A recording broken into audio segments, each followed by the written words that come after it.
اللہ تعالیٰ نے دو نظام بنائے ہیں، ایک کو تنظیم اور تکوین کہتے ہیں اور دوسرے نظام کو تشریع کہتے ہیں۔ شرع لکم من الدین ما وصى به،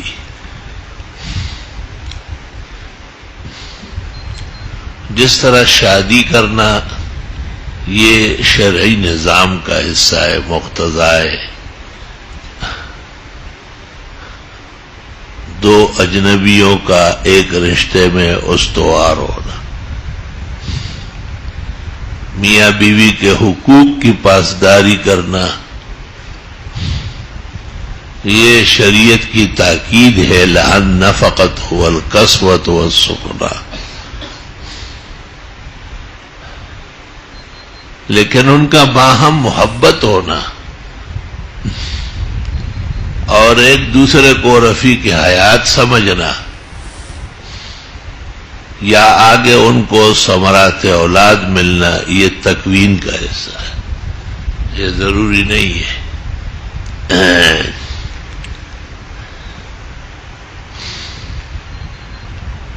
ہم پیدا ہوئے ہیں حسب الشرع، لیکن پیدائش میں جو کار فرما ہے وہ تکوینی نظام ہے۔ تکوینی نظام انسانوں کے دسترس سے باہر ہے، وہ خداوند تعالی نے اپنے پاس رکھا ہے۔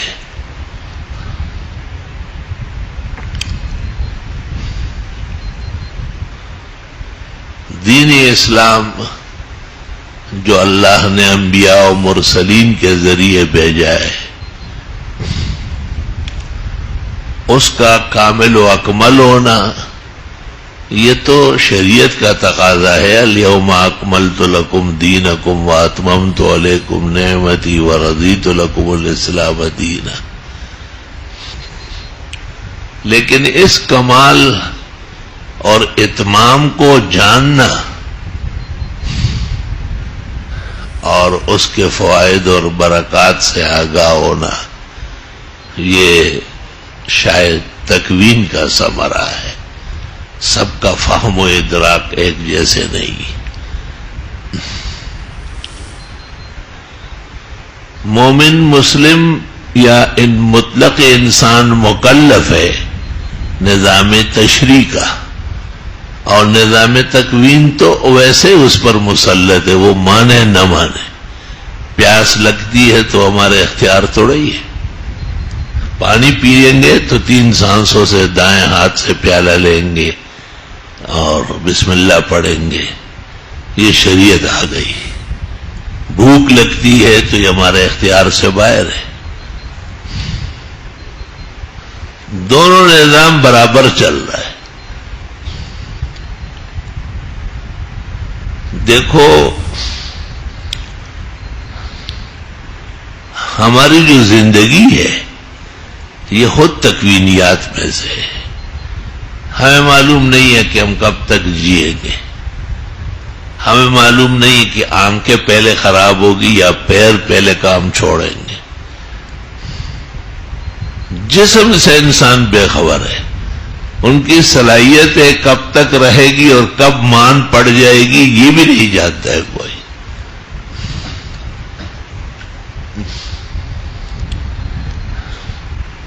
جناب رسول اللہ صلی اللہ علیہ وسلم کو جو اللہ تعالی نے مقامات دیے ہیں، ما کان محمد ابا احد من رجالکم،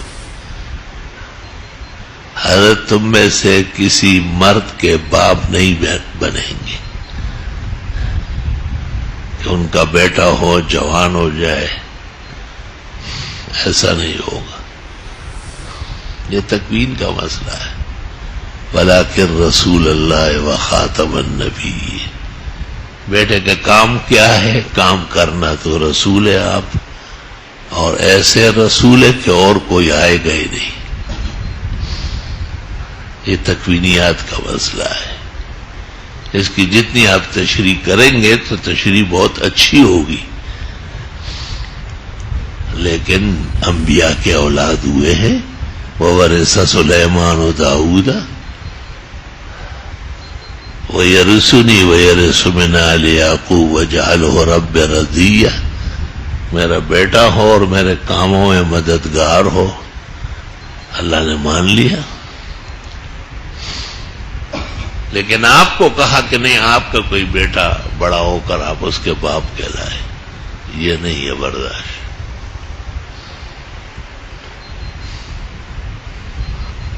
تکوین کو تشریح کے سامنے سمجھنا پڑے گا، ورنہ ایک نظام جاننے سے الجھن پیدا ہوگی. مثلا مشہور ہے کہ تقدیر کا مسئلہ بڑا مغلق ہے، اور تقدیر تو وہی اس کی وجہ یہی ہے کہ انسانی دسترس سے اس کا اتار و چڑھاؤ باہر ہے. مجدد نے کہا ہے اور شاہ صاحب نے بھی اس قول کو پسند کیا ہے کہ تقدیر کے معنی ہے علم اللہ والعباد لا یعلم، بندے کیا جانتے ہو خدا کے علوم کو. اور تدبیر کے معنی ہے علم العباد. موسیٰ علیہ السلام کی ملاقات ہوئی عالم ارواح میں حضرت آدم علیہ السلام سے. تو حضرت آدم علیہ السلام سے کہا کہ آپ نے خواہ شجرہ ممنوع کا ارتکاب کر کے ہم سب کو بٹھوا دیا. آرام سے جنت میں رہتے، کیا ضرورت ہے جب اللہ نے کہا ہی تھا لا تقربا هذه الشجرہ. تو حضرت آدم نے کہا آپ کو جو توریت دی گئی ہے اس میں لکھا ہوا ہے کہ میری پیدائش سے 40 سال پہلے اللہ نے یہ فیصلہ کیا تھا. اتلومنی بما قدر اللہ علیہ، مجھے اس چیز کی ملامت کرتے ہو جو اللہ کے ہاں طے شدہ تھا.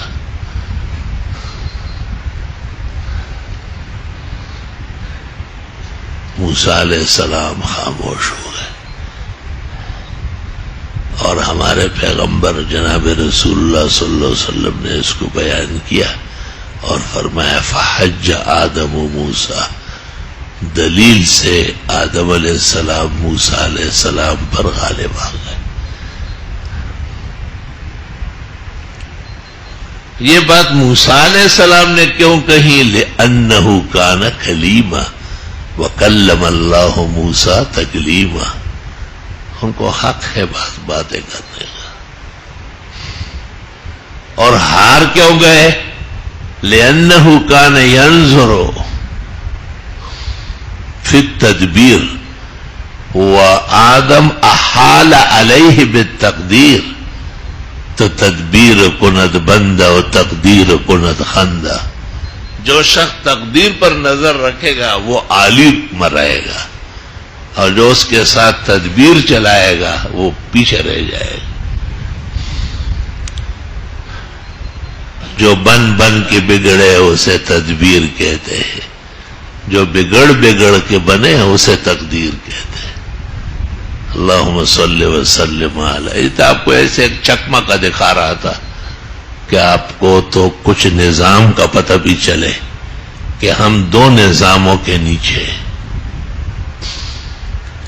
تشریح کے تو ہم مکلف ہیں، تکوین کے مکلف نہیں. مجمل ایمان ہے کہ سب کچھ اللہ کے علم میں ہے، اس کی قدرت میں ہے. وہ جیسے چاہے جب چاہے جس کے ساتھ جس طرح چاہے کر سکتا ہے. بندہ کون ہے؟ چوں چرا کرنے والا.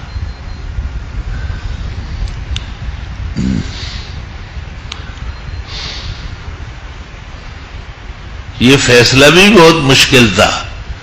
ہمارے نبی نے آ کر کے یہ فیصلہ کیا کہ آدم علیہ السلام کی بات اونچی رہی اور موسیٰ علیہ السلام کی بات کم رہی.